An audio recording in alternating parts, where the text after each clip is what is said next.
Which related to fear और success और ये और वो, ये सारी चीजें, इन सब चीजों का जवाब आज से हजारों साल पहले भगवत गीता के अंदर एक लाइन में क्लियर तरीके से बताया हुआ है।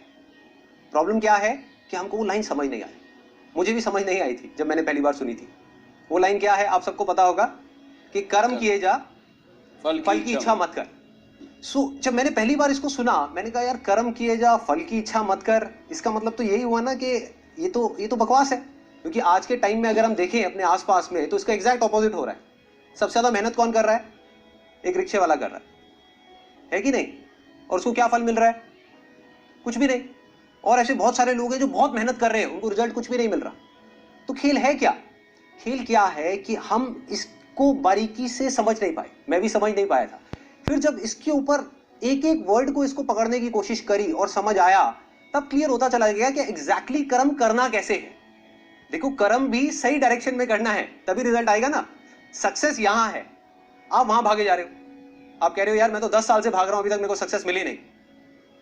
तो फंडा क्या है कि डायरेक्शन गलत है। कर्म गलत डायरेक्शन में हो रहे हैं। अगर कर्म सही डायरेक्शन में हो जाए तो प्रॉब्लम सॉल्व। अब देखिए क्या है, कितना आसान है कि हमारे सारे डर खत्म हो जाएंगे और पूरी तरह से खत्म हो जाएंगे। सक्सेस जो चाहिए, जितना चाहिए वो हमको मिल जाएगा। इसका मतलब कुछ लोग क्या निकालते हैं कि कर्म किए जा, फल की इच्छा मत कर, इसका मतलब कि फल नहीं मिलेगा, जबकि ये नहीं है। भगवत गीता में जब भगवान श्री कृष्ण उनको अर्जुन को बोल रहे हैं तो वो किस लिए बोल रहे हैं? लड़ाई को हारने के लिए, लड़ाई को जीतने के लिए? लड़ाई को जीतने के लिए।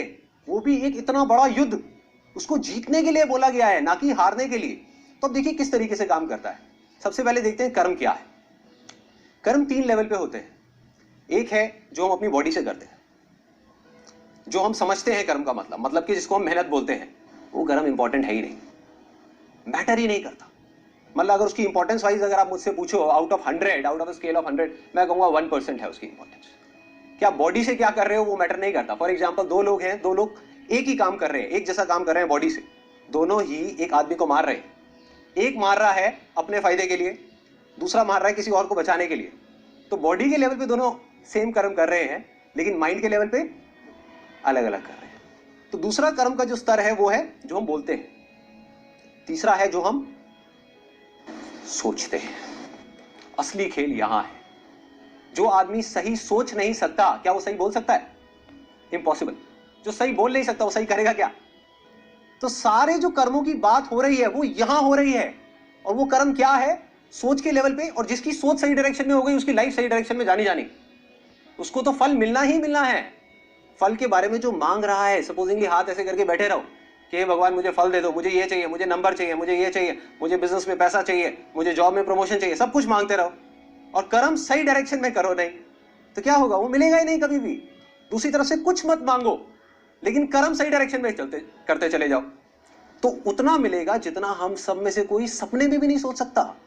देखो, लाइफ का फंडा पता है क्या है? मेरी लाइफ का एक्सपीरियंस क्या कहता है कि जब तक जो चीज नहीं मिली होती, जब तक सक्सेस की खेल शुरू नहीं होता ना, तब तक तो हमको लग रहा होता है कि यार ये भी हो जाए तो बहुत है, ये भी हो जाए तो बहुत है। एक बार वो खेल शुरू होता है, जब उसका खेल शुरू होता है ना, तो इतना आता है, इतना आता है, इतना आता है जितना हम सपने में भी नहीं सोच सकते। समझ ही नहीं आता कहां से कैसे कैसे आ रहा है। बस कर्म सही डायरेक्शन में होने चाहिए। अब वो सही डायरेक्शन में कैसे होंगे? अगर मैं बुद्धि के स्तर की बात करूं, जो उसमें महाभारत में समझाया गया है, 2 जगह है जहां पे आप अपने माइंड को लगा सकते हो। अपनी बुद्धि को हम 2 जगह पे लगा सकते हैं। सारा खेल माइंड का है। सबसे पहले तो हाथ पैरों के कर्मों से ऊपर उठना है आपको, कि हाथ पैरों से आप कुछ भी करते रहो, रियल लाइफ में उठा करके देख लो, वो मैटर नहीं करता। जो बोलते हो वो उससे ज्यादा मैटर करता है, लेकिन वो भी इतना मैटर नहीं करता। कोई आदमी बोलता तो बहुत बड़ी बड़ी बातें, जब करने की बारी आती है कुछ भी नहीं करता। ये अंदर कुछ और सोच रहा है, बोल कुछ और रहा है। जब ये तीनों चीजें सिंक हो जाती है कि जो आप सोच रहे हो वैसा ही आप बोल रहे हो और वही आप कर रहे हो, तब मिरेकल्स होना शुरू हो जाता है। तब कुछ एक्स्ट्रा ऑर्डिनरी होता है, तब हिस्ट्री क्रिएट होती है, तब वो चीज होती है जिसके लिए सक्सेस बहुत छोटा वर्ड है। सक्सेस से कुछ बहुत बड़ा हो जाता है जो हमने सपने में भी नहीं सोचा होता।